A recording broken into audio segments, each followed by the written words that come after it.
اور پھر اگلی آیت مبارکہ بہت غور طلب ہے کہ اس تبرأ الذین، جب بیزاری کا اظہار کریں گے، نتبعوا، جن کی ان لوگوں نے دنیا میں پیروی کی تھی، من الذین، ان لوگوں سے، نتبعوا، جو ان کی پیروی کرنے والے تھے،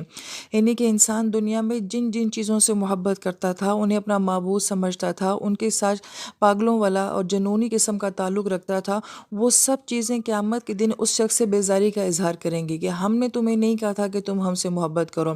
یہی بات آگے جا کے قرآن میں شیطان کے بارے میں بھی آتی ہے کہ شیطان یہ کہے گا اللہ تعالیٰ میں تو صرف ان کے دل میں خیال ڈالتا تھا، میں ان کا ہاتھ پکڑ کے گناہ تو نہیں کرواتا تھا، یہ خود میرے پیچھے پیچھے آتے تھے۔